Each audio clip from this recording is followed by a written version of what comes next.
Salam sejahtera dalam kasih Tuhan kita Yesus Kristus. Pada kesempatan ini saya rindu kita belajar daripada kebenaran firman Tuhan yang terdapat di dalam Matius pasal 5 ayat yang ke-48 dengan suatu tema, yaitu standar kesempurnaan dan kasih karunia Allah. Demikian firman Tuhan dalam Matius 5 ayat 48. Karena itu haruslah kamu sempurna sama seperti Bapamu yang di surga adalah sempurna.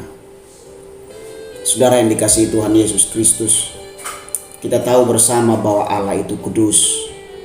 Dan karena kekudusannya Allah, secara otomatis Allah sangat membenci dosa.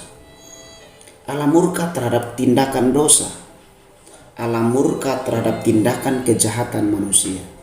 Mengapa bisa? Sebab dosa adalah pelanggaran terhadap hukum dan ketetapan daripada Allah. Pendek kata, saya ingin katakan di awal renungan ini bahwa kekudusan Allah itulah kesempurnaan Allah. Jika kesempurnaan Allah merupakan standar tertingginya Allah, maka apa yang dapat kita perbuat untuk mencapai titik kesempurnaan Allah? Sedangkan di sisi lain, kita tidak dapat memungkiri bahwa manusia berdosa dan menurut standar Allah kita najis, kita kotor, bahkan kita menjadi seterunya Allah. Apakah dengan melakukan hukum Taurat atau hukum manusia membuat kita berkenan dan dapat menyentuh kekudusan Allah? Jawabannya adalah sesungguhnya tidak. Rasul Paulus mengatakan dalam Roma 3 ayat yang ke-23 bahwa karena semua manusia telah berdosa dan telah kehilangan kemuliaan Allah, maka kita semua tidak dapat mencapai standar kekudusan Allah. Tidak hanya sampai di situ, saudaraku. Dalam Roma 6 ayat yang ke-23 bagian A, Rasul Paulus mengatakan bahwa upah dosa ialah maut. Saudara yang diberkati oleh Tuhan Yesus Kristus, lantas apa yang saudara pikirkan dan saudara lakukan setelah kita membaca, mendengar ayat-ayat yang saya sudah sebutkan di atas? Perihal Roma 6 ayat yang ke-23, kemudian Roma 3 ayat yang ke-23. Perhatikan dengan baik bahwa semua kita manusia berdosa. Kita menjadi seterunya Allah, kita menjadi musuhnya Allah. Sedangkan standar Allah ialah kekudusan. Bagaimana bisa kita mencapai tingkat atau standar kekudusan Allah?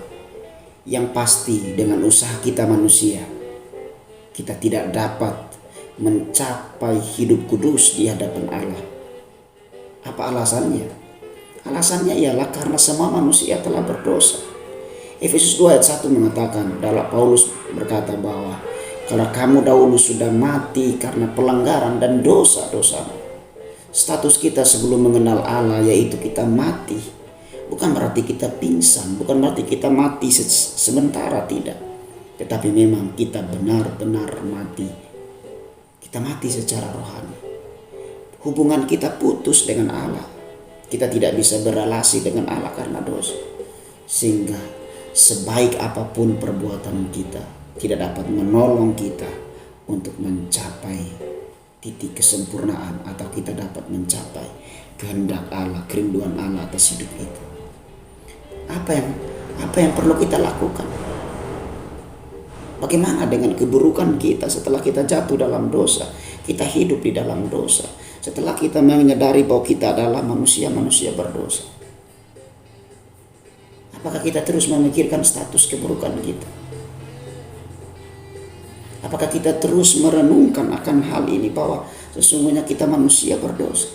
Inilah yang saya mau sampaikan bagi kita semua, bahwa pertama, standar Allah adalah kekudusan dan tidak ada manusia kudus seperti Allah.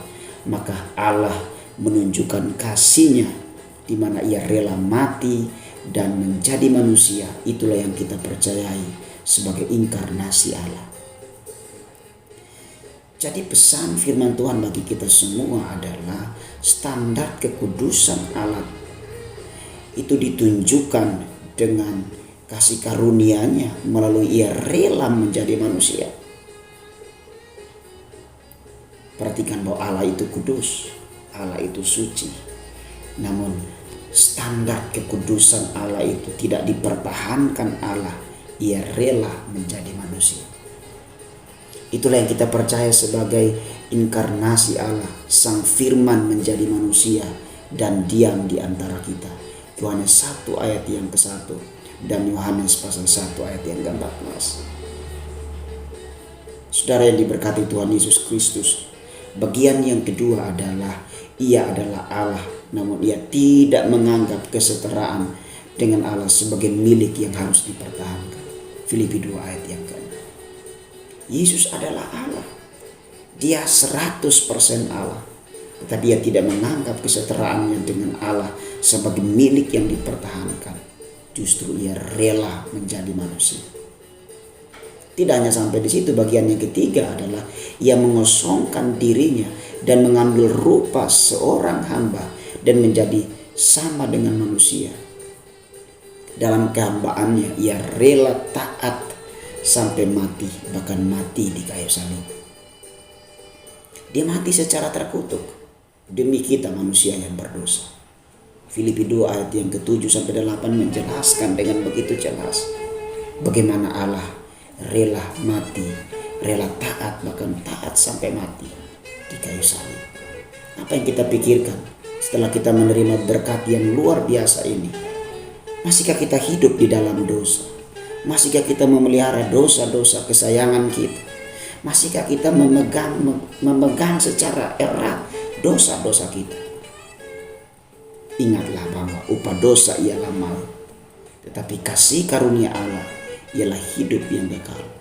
Orang yang hidup di dalam kasih karunia Allah pasti meninggalkan segala kefasikan dan keinginan-keinginan duniawi, supaya kita atau supaya setiap orang yang percaya kepadanya dapat hidup bijaksana, adil, dan beribadah dalam dunia sekarang ini. Itulah yang dituliskan di dalam Titus pasal yang kedua ayat yang ke-11 sampai dengan ayat yang ke-12. Setiap orang yang menyadari hidupnya adalah kasih karunia Allah, maka dia akan meninggalkan segala kefasikannya. Dia akan meninggalkan segala kejahatan. Dia meninggalkan hidup tabiatnya yang lama. Dan dia fokus pada anugerah, kasih karunia, keselamatan yang Tuhan telah kerjakan tatkala dia masih berdosa. Harusnya kita merenungkan kebenaran ini dan kita bawa kemanapun kita berada. Tatkala kita menyadari bahwa kita manusia lemah, harusnya kita mati. Tetapi karena kasih karunia Allah, Allah menurunkan standar kekudusannya. Ia rela menjadi manusia, lahir di kandang yang hina. Ia rela bahkan menjadi hamba, mengosongkan dirinya, taat, bahkan taat sampai mati di kayu salib.